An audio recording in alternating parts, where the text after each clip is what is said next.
Welcome to Fabulously Flawed, where the perfectly imperfect come to shine. Marni, along with her sensational sidekick Taylor, are the mother-daughter duo that puts the fun in dysfunction. Every episode, we unpack the chaos of mental health while sprinkling in the sass of pop culture. We're here to share stories, laughs, and lessons that remind you to embrace your quirks and to never, ever let anyone dull your sparkle. So join us as we celebrate the beauty of being fabulously flawed. Let's get real, let's get raw, and let's get ready to add a little extra shimmer to your day. Hey, fabulously flawed friends, fabulous listeners, fabulous everybody. I am your host, Marni, and joining me is the mini me who puts the fun and dysfunction with me, my daughter, Taylor. Oh, that was so cute. I judged it. I loved it. That's one of my favorites thus far. You guys didn't see, but the reason my mom was laughing is because she's like doing all these like hand motions while she's introducing. Like her hands go up like fabulously flawed. Like, and I was copying her, like, you know, mimicking her. Like I was on the red carpet and they're like, Marni. And I put my arms. No one can see her but our. But anyway, Tay, our listeners want to see us every week. Every episode, we're like, well, we're gonna film it. Is it laziness? I don't know. Yeah, because then we have to do our hair and this and that, but it doesn't matter. It's our message. I know. It's like I gotta stop worrying so much. You're adorable. Look at you right now. You're 24 years old with these big sparkling blue eyes. Like, hello. Oh my God, you're so nice. People have been like hyping me up these past few days. I'm like, careful not to let it get to my head. No, it'll never get to your head. You'll stay humble. But always, of course. Thank you for joining us. This episode is called Trigger Talk. What is trigger talk? You're the expert on trigger talk, Well, Marni. everyone has triggers. I have just recently, within the past few years, understood why I behaved the way I did, what triggers are. When I am triggered, I am not Marni in the present moment. I am Marni in fight or flight mode. So I'm going to get a little dark, but we're going to lighten it because I don't tell stories in a dismal way. But when I didn't, what? No, I was gonna.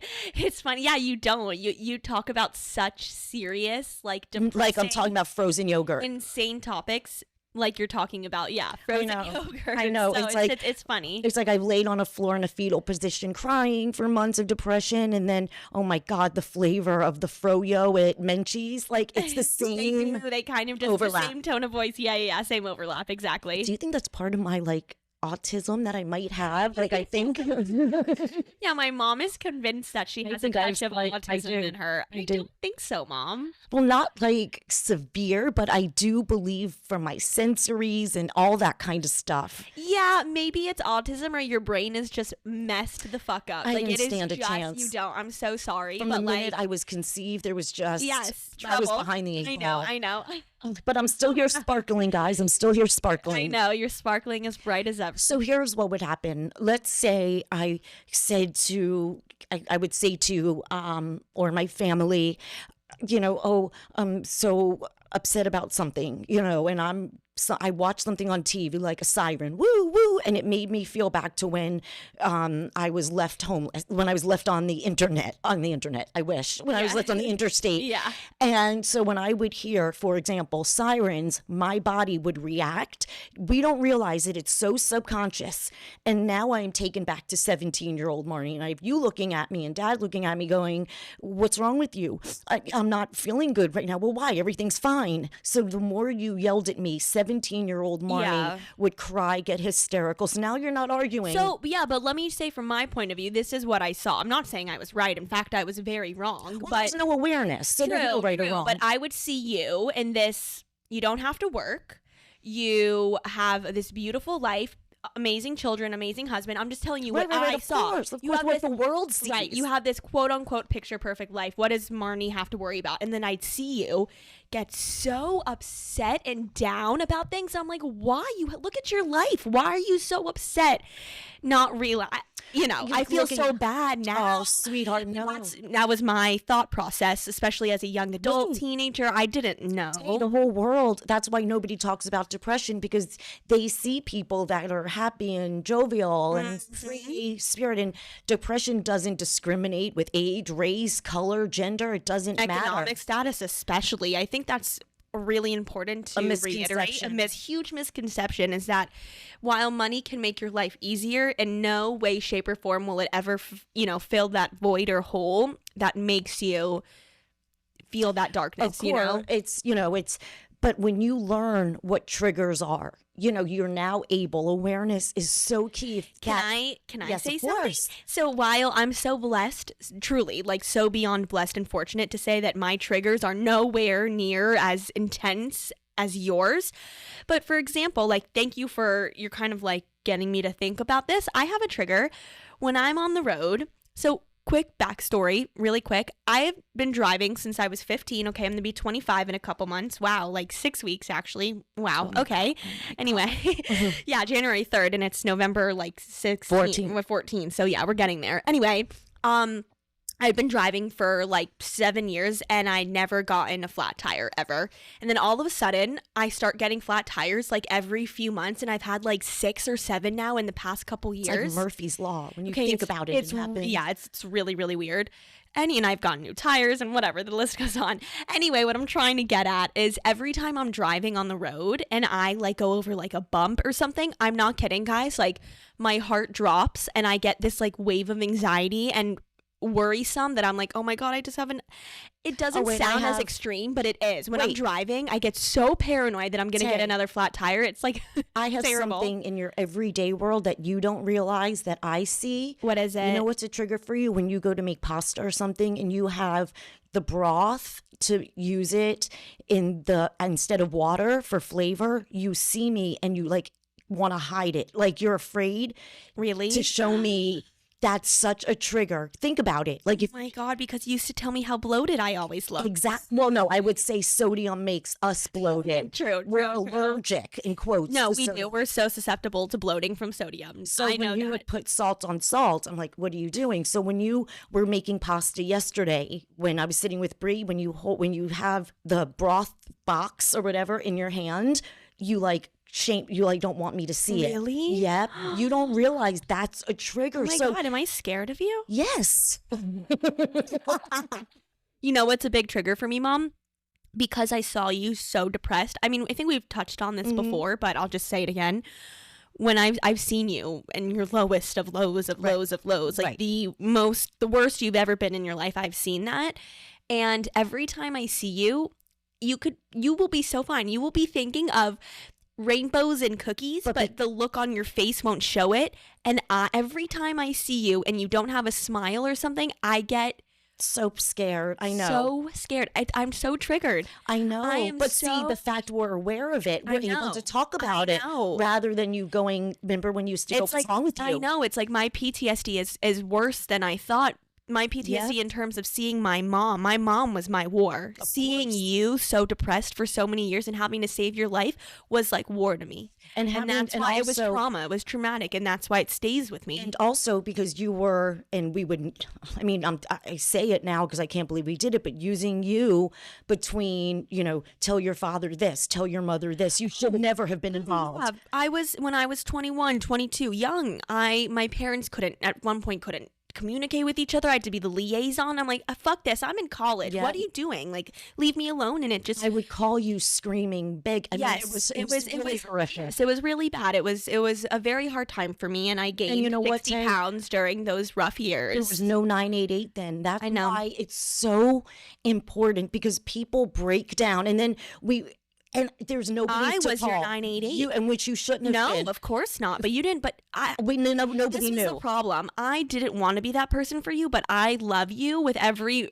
fiber of my being that I couldn't help it. I always answered the phone. I didn't want to. Of course. But I knew that I had to, because I would feel so guilty if I just left you there. No, crying and screaming, but I hated it because it put me in such a bad spot. You know what it's like, Tay? There are certain things we know that there's one specific thing that makes me turn into like emotionally like the Hulk. If you were to think of the Hulk transforming, that was me emotionally on my inside. And I fear that monster coming out of me, because that is when I have to call 988, that same trigger.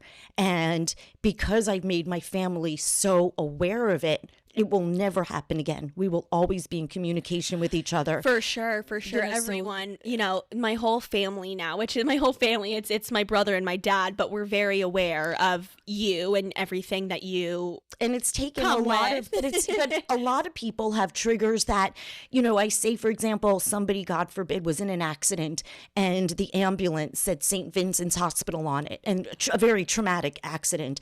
And every time they saw an ambulance or the word Vincent, Right. it's a trigger, but Yes. people sometimes don't even realize it. Like I've said, I was in Publix food shopping and they play music from the 80s, and they played I Think I'm Alone Now from Tiffany. Oh, I love that song, but you Oh my God. Yeah, see that? Oh my God. I Yeah. heard that the day I had to move to New Orleans. Ooh, Of yuck. course, and But it's, see, look at you, your right, brain I'm clenching up right now. literally- Goes right back to that time. Like, think about how Tay, this is so, wait, I'm sorry. I That's just okay. went back to 1988 January, and you hear me clenching because I'm thinking of that song, and it put me in that moment. I know, obviously, whatever happened on Wow. that day has stuck with you almost 40 years But later. everybody has their triggers, but everybody doesn't know what they are and why they behave I know, a certain and way. that's why it's just, you got to educate yourselves. Like, I wish that we could just like magically click a button and everyone's brains were like, be aware of triggers, but we don't have that power. So it's kind of up to you guys. Like, I know sitting in a squished place, I want to like burst out of my skin. I just need room. Even when you come too close to sit next to me, I'm like, I need my space. Oh my Stop. God, yeah, guys, this happens every fucking day. I go in my mom's bed wanting to cuddle with her. We love bedroom stuff. Like, we sit, the two of us, and we watch, Yeah. You always are like, can you move? Can Uh-huh. you move? I know, I'm in sensory, but let me go back to the other thing. Okay, yeah. When you said about when I don't have, like, when I'm not giggling and life of the party, I'm disassociating. So I want to start having like wearing like a hat that says "Do Not Disturb." I know. You put Disassociating. the do not disturb sign on your bedroom I door. did the other day, because sometimes if I'm like trying to write or something and you guys knock, It's like as if we were like in a hotel. Uh-huh. You had to put the do not disturb. The only people home are me and Noah. Put the do not disturb sign on the I know, it was crazy, and we are so I know, of course, and it's just that's who you are. That's who I am. And you know what? It's taken years for my family to understand. Now, let me tell you how severe it was. We were at an airport, in the Denver airport. Oh God. No, I will never. There's Okay, multiple so things. I think the Denver airport is a trigger for me. I don't know if I could ever Okay. fly into there again. No, I hate Listen to Denver. this, guys. Listen to this. Okay, well, the whole story itself is too exhausting to tell. Okay, but okay. from leaving Vail to Denver, I was literally having a nervous breakdown. So You're severe. explaining it so bad. Let me say it in as simple terms. For the 2.5-hour drive from Vail to Denver. Actually, it was longer because remember the snowstorm? Okay, so 4-hour drive. Okay, yeah, for the 4-hour drive. And keep in mind, I'm in the back with Michelle, my grandmother. Why? Guys, Why my did I mom- take her? Why? My mom was crying uncontrollably, sobbing, screaming for Screaming. hours. And my mother kept saying, Dad, who's trying to drive the whole family safely on these icy, snowy roads, but you because my mother kept, which stop. I don't have a relationship with my mother, but I had some sort of like Rahmanis, and I took her with us. And I'm crying, and stuff happened at the hotel. But in the car, she goes, "How much tears do you have? Get over it." Mocking me. Because I'm sorry, Mom. I know it's horrible to say, but you just kept going. It wouldn't end. So, Because nobody understood 17-year-old of Marni. course, she said, "How many tears do you?" No, it was the most No, invalidating. I know. cruel. No, it was cruel. It was funny to laugh at now, 5 years Now, later. exactly. Now we get to the airport. Oh God, things And didn't get better. Things no. did not get better. My poor Juicy was with us in her little sweater. I know. And Let's just say my mom had a complete meltdown for hours in the airport. It was a day of her screaming, crying. I on was the laying on the floor. floor, and they were like, The "We're going to go to the airport. police. People are going to look at you." And I'm like, "I don't fucking care." Oh, I was see, mortified. I was Again, mortified. wait, pause. If I had 988, I would have been comforted. I know. That's why it's so important I for know, I 988. know. I keep throwing that in. Please keep throwing it in. So please. now I know, one, I don't have a relationship with my mother. So taking her across the country for Thanksgiving, which is the hugest trigger for me in my life, Things were really bad, guys. I couldn't be around my mom at the airport. I completely said, "Fuck you. I'm a stranger to you. Yeah. Go cry and scream on your own," because it What am I supposed to do at 19 years old? Nobody knew. That's what I'm saying. The awareness needs to be spoken about. And guys, don't think that it stopped at the airport. Don't forget about the 5-hour flight home. How did I? Oh, Mommy, what was I like? Of course not. What did I do on the plane? Cried the whole time. Did I cry to the flight attendant? You don't remember? Of course not. Oh my God, it was like the worst day of my life. And then wait, it didn't end. You are outside the Fort Lauderdale airport. We're waiting for our Uber. You are starting. Strangers are looking at you. It's like 11:30 at night, but the airport is packed. Right. I guess because after Thanksgiving. And you were just going up to these people just screaming, crying, help me. My family doesn't help me. Stop it. Oh my God. And now it's heartbreaking. But for me, I went up to strangers. Oh, and said, no. I didn't realize how much pain I was in. Yes. It was, yes. And we were crying to the Uber driver. You cried for 12, 13 hours that day. You wouldn't stop. You couldn't stop. That's the words they use. You couldn't stop. Walking up to strangers to say, please help me, that's deep. I know. I mean, I have to ask Dad. You went to the strangers. I remember there were people outside the airport. I'm picturing it. And the lady that picked us up in the van or the truck, I remember asking her to pray for me. Yes. And I hugged her and I was like, I didn't want to let her go when she dropped us off. Guys, it was just like, of course, we weren't going just from the airport to our house. We had to go from our airport to Hallandale back to Cooper City. No, we were in Hidden Bay. Oh, okay. So it wasn't okay. It wasn't okay. So we just had a few extra stops. So it was just a night. The day quite literally never ended. I'm so sorry, Mom. I don't mean to laugh. I just because for me it's the biggest trigger. I can't you have this thing that Claire from Modern Family has. You laugh when things are bad. Wait, guys, it's really bad. But you can hear Claire from Modern Family. They made it a joke that her character laughs when something bad happens, and I think I do that. I know you do. It's a nervous response. Of course it is. It's not intentional. Of course, I remember it first started when you told me your old friend had a miscarriage. It was Lisa. Oh, okay, she had a miscarriage 15 years ago, and you told me, and I laughed. So you must be a nervous response because it's the most heartbreaking thing. What did I pass on to you? I swear I'm not evil, guys. No. You after that second, you cry. But my first response is, and you used to yell at me, and I'd smirk. Do you remember? Right, and you'd probably. pull my hair for smirking. No, I would not just pull your hair for smirking. There must have been a lot of words leading up to that. If I grabbed your hair, to this, and come on, it's down. You fucking crazy family. No, you know what though? It goes to show. I was in the Ritz-Carlton in Vail, and it didn't matter. I was in a floor crying. Didn't matter if I was there or. Oh, you're talking about in 2019? Yeah, that thing's going back to we were in Breckenridge. No, I'm sorry. We were in Beaver Creek. Beaver Creek, Vail. Same thing. Yeah, we were at the Ritz-Carlton. But it didn't matter. Didn't matter where we were. I still broke down. That goes back to the money thing. But here's the thing. You could be in the most beautiful place ever, and you'll feel like complete shit. The one thing that triggered me, we are in control of our reactions. I never did the pause before the reaction. So my immediate knee-jerk reaction was, of course, I'm upset, I'm angry, and then I just got placed back to whatever traumatic age, whether I was 8, 10, 17, 20, 24, pick a number. Yeah. Years of trauma. So 30, 31, 32, 33. But being aware of it is the key, because now I don't, and look, And wait, and look what you're doing. You're using all of your trauma, all of your heartbreak, all of your sorrow, and you are doing the best thing that you possibly could do with it. And you are putting it out into the world for good, for people to avoid everything you went through. That's true. My pain has become my purpose. Yes. My passion has become my purpose. My purpose is passion and peace. Just everything. And it's true. Tonight, I'm having, Bogart's, this fabulous restaurant here in Cooper City. I'm just so grateful that they're going to give 15% of the proceeds tonight between 5 and 7 for 988.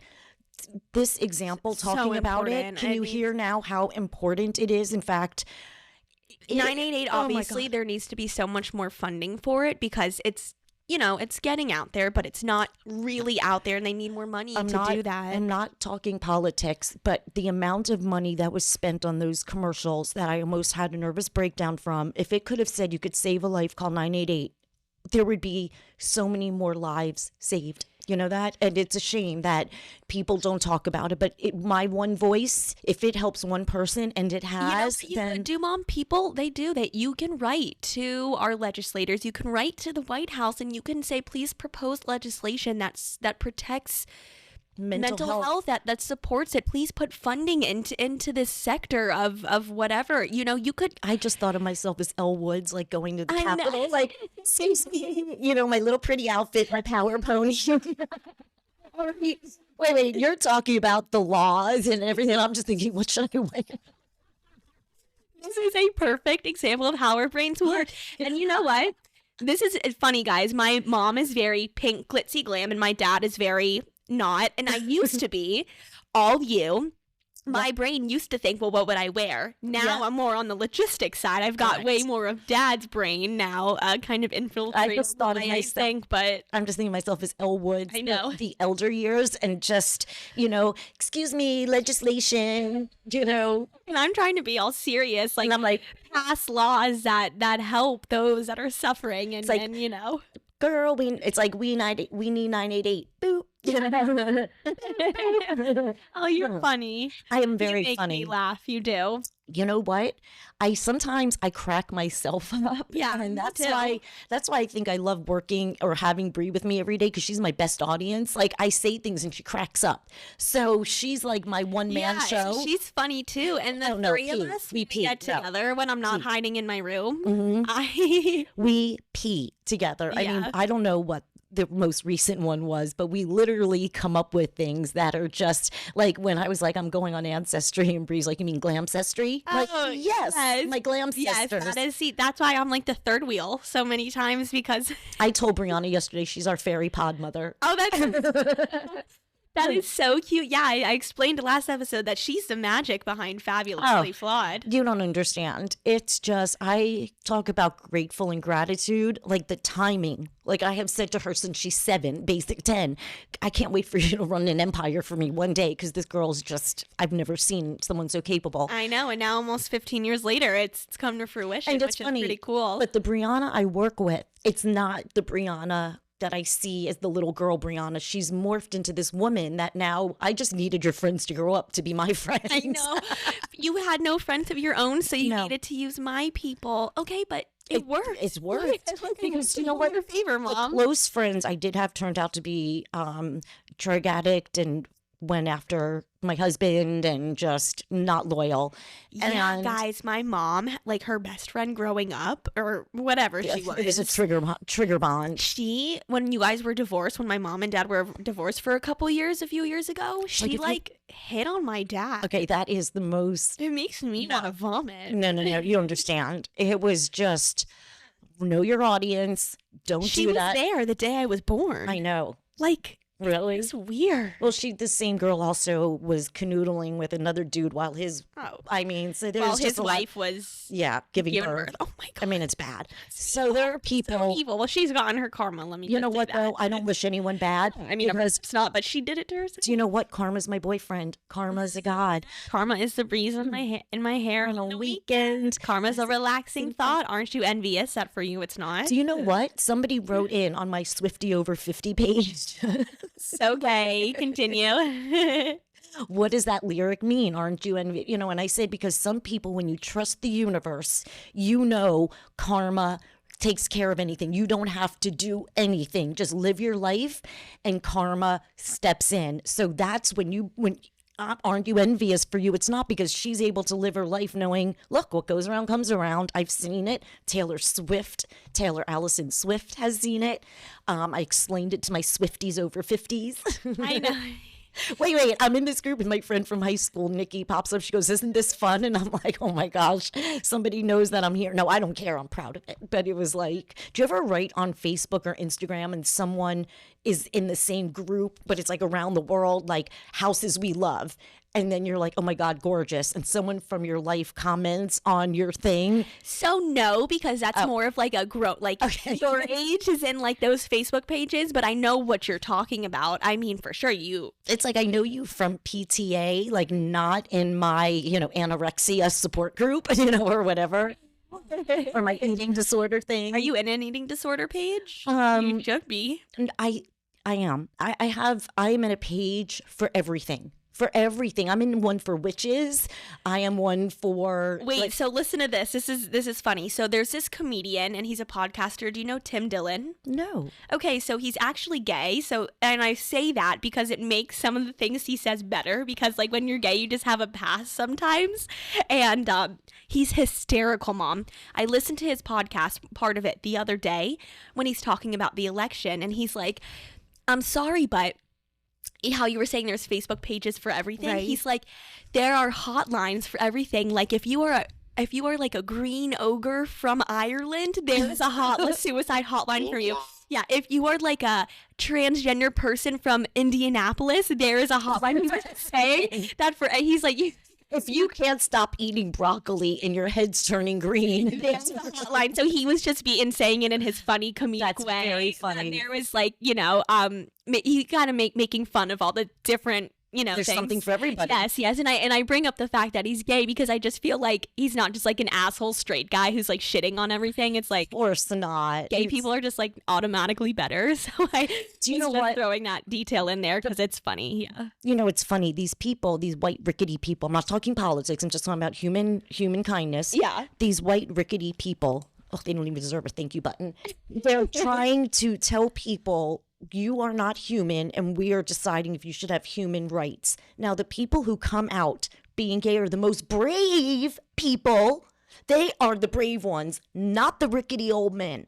The ones who are in the closet. In the closet, pretty much. Like RuPaul is God, because I say that analogy all the time, because do you know how much bravery it takes to be black, gay, dress up as the most gorgeous woman one can only imagine having, and to do that? Okay, some of the most repressed people in America are black women, and now imagine a black woman drag queen. I mean, okay, RuPaul is obviously like a man. I'm just using that as an example of bravery. I know, and what I'm saying is black women are so shit on in this country. Horrible. He turned himself, he had kind of an advantage of being a man, but then he made himself a black woman. He was like, I don't care. I love the I want to bravery. embrace who I am. And oh my God, he's king, he's queen, he's everything. It was like an original show on Broadway. It was called Lacage, and the end song is "I am what I am," and it's just, who sang it on 2.5 Men? When I went to go see Kelly and Ryan, and the son was Cameron Manheim. Oh, Milo's son. Yes. She was on an episode of 2.5 Men, like on the bar, drunk, on the piano, drunk, singing "I Am What I Am." Really? So it's Lacage, which is the female impersonators. It was the original. So all of these people are so friggin' brave. So to have people mock that and say, I am human, but we have to decide if you can have rights. It's so asinine that they are braver than you fuckers. That's all I'm saying. Oh, yeah. I can't get political because it'll eat my kishkas up, and I can't. You've been so Yiddishy lately, by the way. You've been using Yiddish more. Why is that? I mean, I love it. I love the Yiddish, but maybe maybe Bubby's coming through. Maybe you think every time a fly comes by, it's Bubby. It is. My mom is convinced that every insect is my yes. We live in South Florida. There's going to be bugs everywhere at all times, no matter what. And every time a literal fly, there's billions of them. My mom's like, that's Bubby. Okay, first of all, she's serious too. Let me just preface: the fly only came on Fridays. Mom. Okay, and it would not leave the chair. Every Friday, it's like the fly would come for happy hour. You know what? I don't want to rain on your Bubby parade. We can say it's Bubby. Okay. Hi, Bubby. She's the butterfly. She's everything. Okay, remember I said the one day my mother was here, and I said, if you don't believe in signs, if anything with a butterfly happens, Bubby is here. Or bee. It was the bee, I said. Yeah. For Bubby. I go, if we see a bee, then Bubby's here. So I was doing my laundry, and then we hear in the dryer. I'm like, what? I take out my clothes. And it was a little bee. And it was a little bee that came out. A little like silver and yellow bee that I kept like in my change purse. Like a little pin type thing. Mm-hmm. So, really? Okay, I told you Signs it's are Bubby. there. Okay.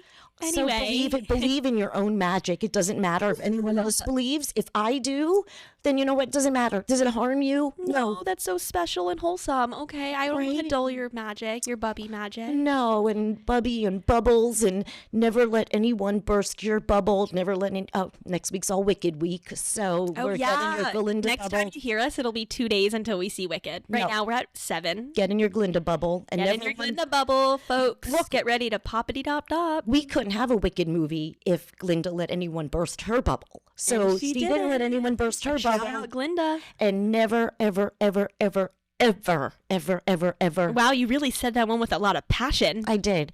Ever let anyone dull your sparkle. We love you so much. This was such a fun therapeutical episode. It was. Wow.